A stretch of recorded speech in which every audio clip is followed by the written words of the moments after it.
So hello students, welcome again. Last video में हमने superposition principle को स्टडी किया था। अब आज इस वीडियो में सुपरपोजिशन प्रिंसिपल पर बेस्ड कुछ प्रॉब्लम्स को हम देखेंगे। सुपरपोजिशन प्रिंसिपल को न्यूमेरिकल्स में, क्वेश्चंस में किस तरह से अप्लाई किया जाता है, ये इस वीडियो में हम देखेंगे। कुछ अच्छी प्रॉब्लम्स लेंगे तो उससे आपका एक कॉन्सेप्ट क्लियर हो जाएगा। तो इस सीरीज़ में हमारा जो पहला क्वेश्चन है वो है find the magnitude and direction of net force on charge Q3 due to charges Q1 and Q2 as shown in figure in the following cases. ये केसेस दिए हुए हैं। तो ये कोई डायग्राम है, यहाँ पर ये चार्ज Q1 है, ये चार्ज Q2 है, मेंशन कर देते हैं। ये चार्ज Q1 है और ये चार्ज Q2 है, ठीक है। और यहाँ पे चार्ज Q3 रखा हुआ है और हमें जो ये दोनों चार्ज हैं, Q3 चार्ज पर जो नेट फोर्स लगा रहे हैं, जो फोर्सेस लगा रहे हैं, उनकी नेट फोर्स की डायरेक्शन को और एंगल को बताना है। तो चलिए देखते हैं कैसे करेंगे इस क्वेश्चन को। तो Q1 Q3 पर जो फोर्स लगाएगा उसकी डायरेक्शन ये होगी और इसको हम बोलेंगे F31। ये हम ऑलरेडी पढ़ चुके हैं। F31 यानी Q3 चार्ज पर Q1 चार्ज के कारण लगने वाला फोर्स F31 और उसकी डायरेक्शन होगी ये, तो इसको हम F31 बोलेंगे। ऐसे ही Q3 चार्ज पर Q2 चार्ज के कारण लगने वाला जो फोर्स होगा उसकी डायरेक्शन ये होगी। चूँकि दोनों पॉजिटिव चार्ज लिए हैं, यहाँ सभी चार्जेस पॉजिटिव हैं, तो जो फोर्स की डायरेक्शन होगी वो आउटवर्ड्स होगी। तो ये वाला फोर्स होगा F32 यानी force on charge Q3 due to Q2। और ये दोनों जो फोर्सेस हैं ये एक दूसरे से थीटा एंगल पर लग रहे हैं, यानी जो चार्जेस हैं वो थीटा एंगल पर रखे हुए हैं, तो ये एंगल थीटा बनेगा। अब हमें इस रिजल्टेंट फोर्स की डायरेक्शन को बताना है। तो पहले एक बार कूलम्ब्स लॉ से इसका फॉर्मूला देख लेते हैं। भाई हम ये मानते हैं, इसे यहाँ लिख लेते हैं, ये है Q3 चार्ज, ये यहाँ रखा हुआ है। तो अगर हम इनकी बीच की डिस्टेंसेस मान लें, भाई अगर ये डिस्टेंस A हो, ये डिस्टेंस A हो, Q1 और Q3 के बीच की डिस्टेंस A हो, और सिमिलरली Q3 और Q2 के बीच की डिस्टेंस B हो, तो कूलम्ब्स लॉ से इसका फॉर्मूला क्या बनेगा? F31 की जो वैल्यू निकलेगी ये निकलेगी KE Q1 Q3 upon A square. Similarly जो F32 निकलेगा वो निकलेगा KE Q2 Q3 upon B square. तो ये तो इसका फॉर्मूला होगा। अब हमें क्या करना है? अब हमें इनकी डायरेक्शन देनी है। ये चार केसेस हमारे पास दिए हैं, ये हमें फॉलोइंग केसेस में बताने हैं। जब दोनों के बीच का जो एंगल हो वो थीटा हो, तो ये तो हमारा पहला केस है। जब दोनों के बीच का एंगल थीटा 0 डिग्री हो, जब थीटा 90 हो और थीटा 180 हो, तो इन केसेस में हमें फोर्सेस की डायरेक्शन को और उसके रिजल्टेंट को बताना है। तो चलिए देखते हैं कैसे करेंगे इसे। तो बच्चों, इसको समझने के लिए पहले हम दो वेक्टर्स के बीच का एंगल समझते हैं। उन दो वेक्टर्स के बीच का एंगल और उसका रिजल्टेंट कैसे दिया जाता है, इसको थोड़ा सा हम देख लेते हैं, जिससे हमारी जो प्रॉब्लम है वो ईजी हो जाएगी। तो हमने माना कि हमारे पास दो वेक्टर्स हैं, ये एक A वेक्टर है और ये B वेक्टर है, जो दोनों एक दूसरे से थीटा एंगल बना रहे हैं। तो इसे थीटा को हम बाद में बना लेंगे। पहले इनके रिजल्टेंट की डायरेक्शन को समझने के लिए एक बार ये इनका रिजल्टेंट है और ये दोनों वेक्टर्स जो हैं वो एक दूसरे से थीटा एंगल पर इंक्लाइन है, थीटा एंगल बना रहे हैं। और जो रिजल्टेंट है वो A वेक्टर की डायरेक्शन के साथ, यानी A वेक्टर के साथ अल्फ़ा एंगल बना रहा है और B वेक्टर के साथ बीटा एंगल बना रहा है। तो इसमें जो रिजल्टेंट वेक्टर का जो इंक्लिनेशन है, यानी जो एंगल है, वो कैसे दिया जाता है, ये एक बार हम देखते हैं। उसके बाद फिर हम अपनी प्रॉब्लम पर आएंगे। तो इस डायग्राम को थोड़ा सा मैं यहाँ पर एलेबोरेट कर लेता हूँ। ये देखिए, ये वही दो वेक्टर्स हैं। ऐसे लेते हैं, दो डायग्राम्स में समझेंगे,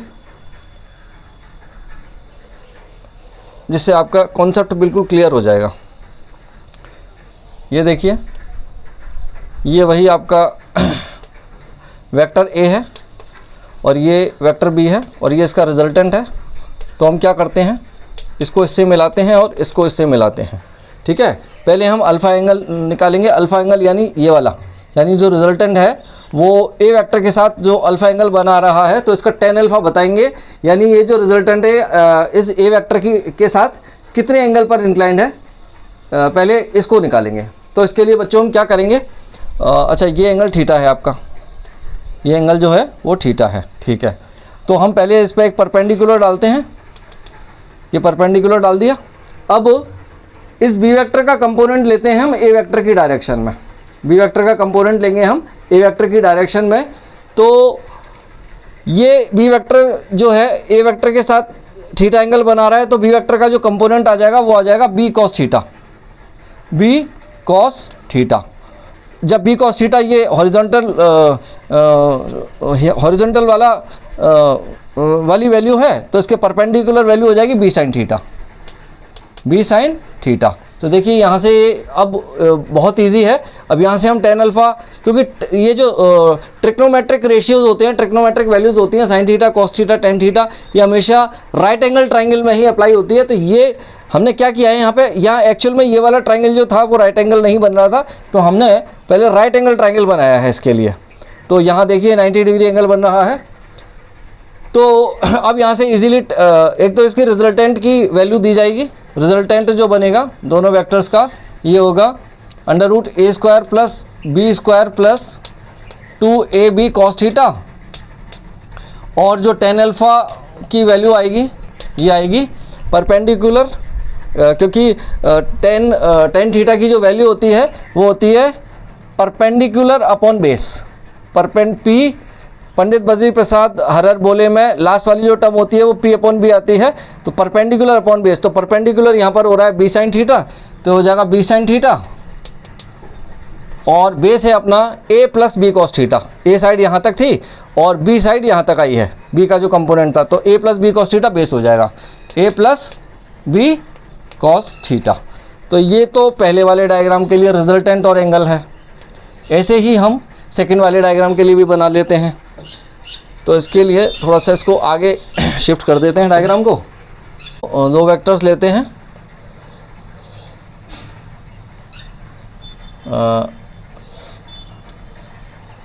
ये ए वेक्टर है और ये बी वेक्टर है। तो क्या करते हैं, पहले हमने इस लाइन को थोड़ा सा आगे किया था, अब इसको थोड़ा सा आगे ले लेते हैं और इसको इससे मिला देते हैं, ठीक है। तो अब हम क्या करेंगे, ये दोनों वेक्टर्स के बीच का जो एंगल है वो थीटा है। अब हम लेंगे बीटा एंगल, यानी इस बार जो रिजल्टेंट वेक्टर है वो बी वेक्टर के साथ, सॉरी ये रिजल्टेंट वेक्टर है, आर वेक्टर है, रिजल्टेंट वेक्टर बी वेक्टर के साथ कितना एंगल बना रहा है, बीटा एंगल बना रहा है। तो यहाँ हमें tan बीटा की वैल्यू बतानी है कि बी वेक्टर के साथ कितना एंगल बना रहा है। यहाँ पे हमने बताया था ए वेक्टर के साथ कितना एंगल बनाया था, वो tan अल्फ़ा था, तो अब यहाँ पे tan बीटा आएगा। तो देखिए इस बार हम कंपोनेंट लेंगे ए वेक्टर का in the direction of B. तो यहाँ पर जो बी का कंपोनेंट ए की डायरेक्शन में लिया था तो आया था बी कॉस थीटा। जब यहाँ पर ए वेक्टर का कंपोनेंट बी की डायरेक्शन में लेंगे तो ये आएगा ए कॉस थीटा, ये ए कॉस थीटा होगा। तो अगर ये ए कॉस थीटा है तो ये वाला कंपोनेंट हो जाएगा ए साइन थीटा, ठीक है। अब वापस से वही राइट एंगल ट्राइंगल हमने बना लिया है। अब इसको मिलाने की ज़रूरत नहीं है, हमारा काम इससे हो जाएगा। तो रिजल्टेंट तो वही रहेगा same, r is equal to √a² plus b² plus 2ab cos theta, और जो रिजल्टेंट आएगा वो आएगा tan beta. tan beta is equal to हो जाएगा परपेंडिकुलर है a sine theta, a sine theta upon base कितना है b plus a cos theta, तो b plus a cos theta इसका बेस हो गया। तो ये दो एंगल्स की वैल्यू है जो दोनों वेक्टर्स रिजल्टेंट के साथ बना रहे हैं, ये मुझे आपको बताना था। अब हम अपने क्वेश्चन पर आते हैं। तो ये हमारा क्वेश्चन है, हमें इसमें रिजल्टेंट फोर्स की डायरेक्शन को बताना है। तो एक्चुअल में जो फोर्स की डायरेक्शन आएगी वो तो कुछ ऐसे आएगी, आप इसको इससे मिला सकते हैं, ये रिजल्टेंट फोर्स की डायरेक्शन होगी। लेकिन इसमें डायग्राम को समझने में दिक्कत आती है, तो हम क्या करते हैं, हम इस डायग्राम को पहले थोड़ा सीधा करते हैं। तो सीधा कैसे करेंगे, इसको थोड़ा सा रोटेट करते हैं। रोटेट करेंगे तो ये वाली जो फोर्स है ये बिल्कुल इस डायरेक्शन में आ जाएगी, यानी बिल्कुल हॉरिजॉन्टल हो जाएगी। तो पहले हम इसको थोड़ा सा समझ लेते हैं। देखिए मैंने डायग्राम को रोटेट किया, तो जब डायग्राम को रोटेट करेंगे तब जो डायग्राम बनेगा वो कुछ ऐसा बनेगा।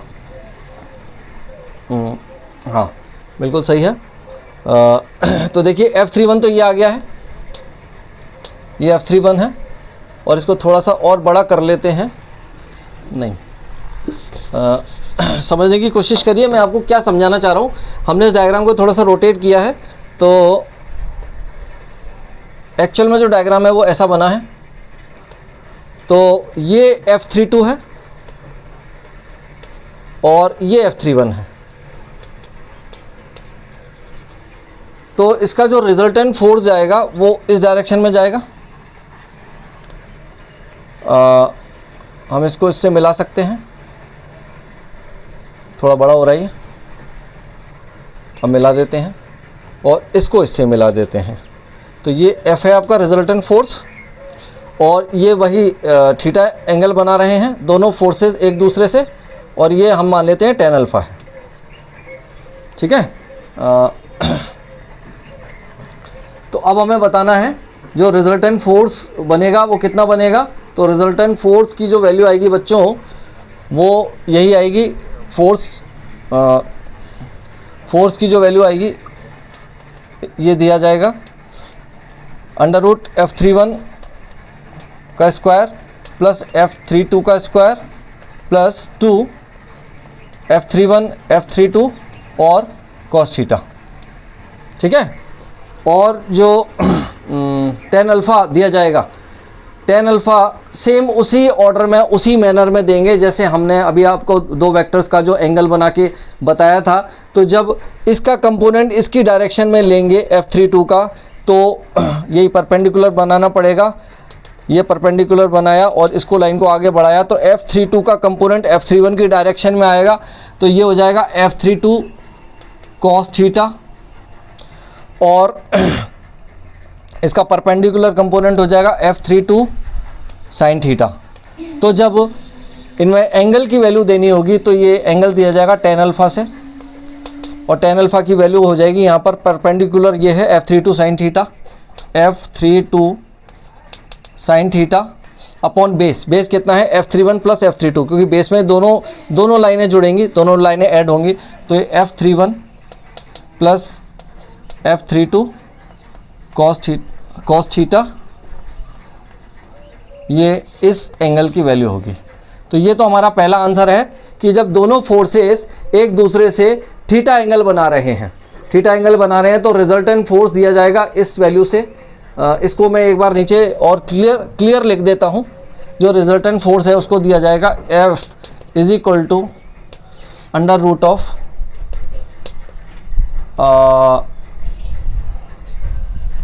एक मिनट यहाँ लिखते हैं। यहाँ मुझे आपको एक चीज़ और क्लियर करनी है स्टूडेंट्स, एक मिनट में इसके रिजल्टेंट फोर्स की जो आंसर है, जो वैल्यू है, उसको मैं यहाँ लिख देता हूँ। जो F आएगा वो दिया जाएगा √, F31 square plus F32 square plus 2F31 F32 cos theta. एक चीज़ और क्या बतानी थी मुझे, मुझे आपको बताना है इस डायग्राम को थोड़ा सा मुझे आपको और एक्सप्लेन करना है। ये F31 और F32 जो फोर्सेस लग रहे हैं, इसका मतलब Q3 चार्ज तो यहाँ रखा है, ये Q3 चार्ज है, और जब हम इनको आगे बढ़ाएंगे, इसको आप देख लीजिएगा, ये cos थीटा इस √ के अंदर ही है, जो यहाँ पे आप शायद कंफ्यूज हो रहे होंगे। तो मैंने इसको यहाँ क्लियर कर दिया है, यहाँ मिटा देते हैं क्योंकि डायग्राम को हमें थोड़ा और अच्छे से समझना है। तो एक्चुअल में Q1 चार्ज यहाँ रखा हुआ है, और नहीं 32 है, तो Q2 चार्ज यहाँ रखा हुआ है, और Q1 चार्ज यहाँ रखा हुआ है, और Q3 चार्ज यहाँ है। तो जो रिजल्टेंट फोर्सेस की डायरेक्शन है वो इसी ऑर्डर में है। ये Q2 चार्ज है और ये Q1 चार्ज है। ये मुझे आपको थोड़ा सा बताना था। Thank you so much. तो ये हमारा पहला केस हुआ है। तो सेकंड केस है इसमें when theta is equal to 0 degree, यानी क्या हो रहा है, ये जो दोनों फोर्सेस थे, ये F31 था और ये F32 था, इस बार जो थीटा बन रहा है वो 0 डिग्री बन रहा है, ये थीटा था। तो जब थीटा 0 हो जाएगा तो F32 जो है वो F31 की डायरेक्शन में ही आ जाएगा। जब आ जाएगा तो सेम जो इसका डायग्राम बनेगा वो एक्चुअल में ऐसा बनेगा। ये F31 है और ये F32 है, दोनों की डायरेक्शन जो है वो सेम हो गई है। तो सेम होने से ये हमारा जो कैलकुलेशन है बहुत इजी हो गया। जो रिजल्टेंट फोर्स अब दिया जाएगा इस केस में जो रिजल्टेंट है ये दिया जाएगा R इज इक्वल टू, यहाँ पर जब theta is equal to 0 degree है तो cos theta is equal to cos 0 हो गया, ये इसकी वैल्यू 1 हो गई है। तो R जो हो गया है ये हो गया है F31 square plus F32 square plus 2F31 और F32 इंटू कॉस 0। तो कॉस 0 की वैल्यू 1 हो गई है। यहाँ से F31 square plus F32 square plus 2F31 और F32, तो ये बन रहा है होल स्क्वायर किसका, F31 प्लस F32 का होल स्क्वायर बन रहा है। तो ये होल स्क्वायर से ये जो आपका स्क्वायर रूट है ये कैंसिल हो जाएगा। तो F31 प्लस F32, ये रिजल्टेंट फोर्स है जिसको हम F बोल देते हैं यहाँ पे। F नेट फोर्स जो आया है, जो नेट फोर्स है वो F आया है। तो नेट फोर्स जो होगा दोनों फोर्सेस के एक ही डायरेक्शन में होने के कारण जो नेट फोर्स होगा वो एड ऑन हो जाएगा, जुड़ जाएगा। अब एंगल बताना है, जब यहाँ पे theta is equal to 0 degree था, यहाँ से एंगल बन रहा था तब ये एंगल अल्फ़ा था। अब जब ये दोनों ही फोर्सेस एक ही डायरेक्शन में हो गए तो अल्फ़ा 0 हो गया। तो यहाँ से tan अल्फ़ा जो आएगा, जो tan अल्फ़ा की वैल्यू आएगी वो 0 डिग्री आ रहा है, एंगल बन ही नहीं रहा है। तो अल्फ़ा की वैल्यू भी कितनी हो गई, 0 डिग्री हो गई। यानी जो रिजल्टेंट फोर्स है वो F31 के साथ यानी हॉरिजॉन्टल फोर्स के साथ 0 डिग्री एंगल ही बना रहा है। ये हमारा सेकंड केस है। थर्ड केस है हमारा, वो है when theta is equal to 90 degree. तो थीटा इस बार जो है 90 डिग्री पर है, यानी दोनों जो फोर्सेज है वो एक दूसरे से 90 डिग्री का एंगल बना रहे हैं। तो एक्चुअल में जो डायग्राम है ये वाला नहीं है, डायग्राम है हमारा ये वाला। ये F31 है, ये F32 है। तो इसका जो रिजल्टेंट फोर्स बनेगा वो इस डायरेक्शन में बनेगा। तो वही पहले तो रिजल्टेंट फोर्स की वैल्यू निकाल लेते हैं। F नेट लिख देते हैं। F नेट कितना आएगा, F नेट आएगा अंडर रूट ऑफ, पहले cos 90 की वैल्यू ले लेते हैं। cos 90 की ज़रूरत पड़ेगी। cos 90 जो होता है वो 0 होता है, cos 0 1 होता है, cos 90 0 होता है। तो F31 plus F32 plus 2F31 और F32 इंटू cos 90। तो cos 90 होने के कारण ये वैल्यू, ये पूरी टर्म तो 0 हो जाएगी। F नेट जो इसमें आएगा वो आएगा F31 square plus F32 square. ये तो F नेट की वैल्यू हो गई, इसको F नेट बोल देते हैं। अब हमें एंगल अल्फ़ा देना है। ये अल्फ़ा, ये थीटा था, ये तो 90 डिग्री है एक्चुअल में, ये 90 डिग्री है, ये अल्फ़ा एंगल। तो tan अल्फ़ा की वैल्यू देख लेते हैं।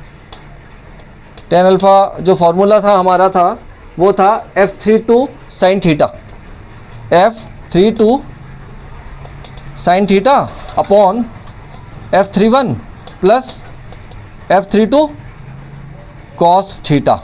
तो वैल्यू पुट कर देते हैं, F32 इंटू साइन 90 और F31 as it is plus F32 cos 90। तो साइन 90 की वैल्यू 1 और cos 90 की वैल्यू 0। तो इसकी वैल्यू तो आ गई 1। tan अल्फ़ा ये तो हो जाएगा F32 अपॉन F31 और इसकी वैल्यू हो गई पूरी की 0 cos 90 के कारण। तो अल्फ़ा जो एंगल आएगा, यहाँ लिख देते हैं, यहाँ से हो सकता है कट जाए, वैल्यू यहाँ लिख देते हैं। तो अल्फ़ा जो एंगल आया वो आया alpha is equal to tan inverse F32 upon F31. This is the value of angle alpha. तो चौथा है हमारा लास्ट केस है theta is equal to 180 degree. जब दोनों फोर्सेस के बीच का जो एंगल हो वो 180 डिग्री हो. तो 180 डिग्री भाई ये F31 था, ये F32 था और ये थीटा बन रहा था, कोई एंगल थीटा था. तो अब क्या हुआ है, अब ये दोनों फोर्सेस एक दूसरे से अपोजिट डायरेक्शन में आ गए हैं. ये एंगल बन रहा है 180 degree. Theta is equal to 180 degree. ये आपका F31 है और ये आपका F32 है. ठीक है. तो रिजल्टेंट पहले F नेट निकाल लेते हैं. नेट फोर्स कितना होगा, तो F नेट निकालते हैं. F नेट कितना हो जाएगा, पहले cos 180 की ज़रूरत पड़ेगी. तो cos 180 डिग्री होता है -1. इसकी वैल्यू -1 होती है. ठीक है. इसकी वैल्यू कैसे होती है इसको भी आपको याद करा देते हैं. देखिए cos a प्लस बी का फॉर्मूला होता है cos a cos b minus sin a sin b. तो cos 180 को हम लिख सकते हैं cos 90 प्लस 90, cos 90 प्लस 90, क्योंकि 90 प्लस 90 कितना होगा 180. तो इसे इस फॉर्मूले से खोल दीजिए. cos 90 cos 90 cos 90 cos 90 minus sin 90 sin 90, मतलब मल्टीप्लाई हो रहा है ये इंटू sin 90 है. ठीक है. तो ये तो वैल्यू ज़ीरो हो गई भाई, ये भी ज़ीरो ये भी ज़ीरो, तो ये तो ज़ीरो हो गया. ये -1 इंटू 1, तो कितना हुआ -1 इंटू 1, ये माइनस के 1 हुआ, 1 इंटू 1 हुआ, -1 हो गया. तो cos 180 डिग्री की वैल्यू कितनी आ गई -1. ये फार्मूला आपको याद करना पड़ेगा. अगर आपको ये फार्मूले चाहिए हो तो आप हमें कमेंट कर दीजिएगा, हम आपको इसके चारों फार्मूले किसी वीडियो में बता देंगे. तो F नेट कितना हो जाएगा यहाँ से, under root of F31 square plus F32 square plus 2F31 F32 और cos 180 डिग्री. ठीक है. तो cos 180 कितना हुआ -1 हुआ. तो ये -1 जो है बाहर आ जाएगा.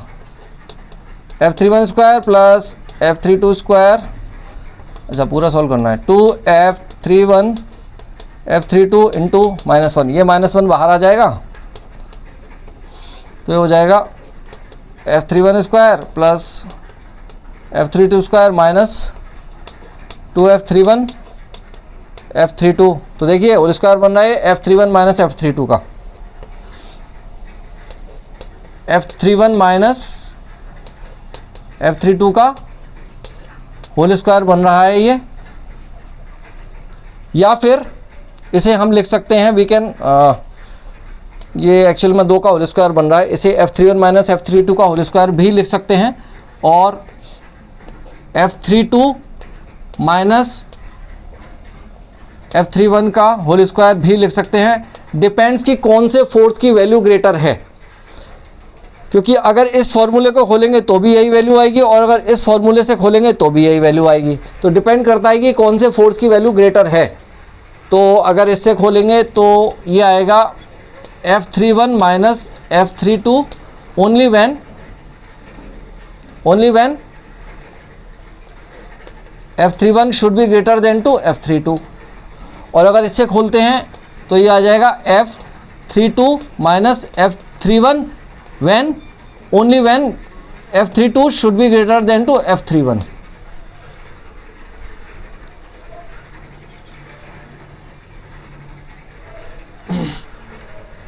ये यहाँ नीचे कट रहा है तो मैं इसको यहाँ लिख देता हूँ. ये वैल्यू कब आएगी, ये वैल्यू तभी होगी जब F31 फोर्स जो होगा वो ग्रेटर होगा F32 से.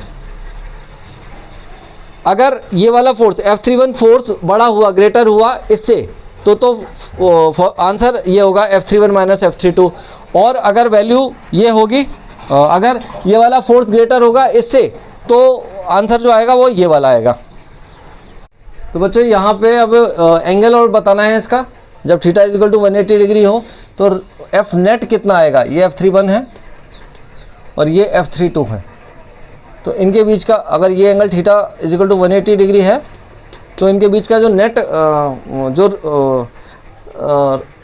नेट एंगल बनेगा रिजल्टेंट वो कितना बनेगा। तो फॉर्मूला हमारा क्या होता है एंगल का, tan alpha is equal to होता है F31 sine theta upon F32 sine theta upon F31 plus F32 cos theta. तो यहाँ theta is equal to 180 degree put कर दीजिए, ये आएगा F32 sine 180 degree upon F31 plus F32 cos 180 degree. अब देखिए ये जो इसका जो वैल्यू आएगी, जो आंसर आएगा वो ज़ीरो आएगा। क्यों? क्योंकि साइन 180 की वैल्यू ज़ीरो होती है। कैसे होती है इसको देख लीजिए। साइन A प्लस बी का फॉर्मूला होता है sine A into cos B और plus cos A into sine B. तो 180 को हम लिख देते हैं 90 प्लस 90, तो ये हो गया साइन 90 प्लस 90। ये हो गया sine 90 cos 90 plus cos 90 into sine 90। तो साइन 90 की वैल्यू 1 इंटू कॉस 90 की वैल्यू 0 प्लस कॉस 90 की वैल्यू 0 और इंटू 1। तो 1 इंटू 0 0 प्लस 0 इंटू 1 0, तो इसकी वैल्यू कितनी हो गई? 0 हो गई। तो sine 180 is equal to what? Sine 180 degree is equal to 0। इसकी वैल्यू आ गई 0। तो जब आप इसमें पुट करेंगे तो इसकी पूरे की वैल्यू 0 हो जाएगी। ये न्यूमरेटर जो है वो 0 हो जाएगा और न्यूमरेटर अपॉन डिनोमिनेटर यानी 0 upon any numerator is equal to 0। तो 0 अपॉन समथिंग व्हाट, ये जो भी नीचे लिखा हुआ है एन, चलिए F31 प्लस F32 ही हो जाएगा क्योंकि इसकी वैल्यू -1, ये माइनस है सॉरी। तो इसकी वैल्यू कितनी आ जाएगी? 0।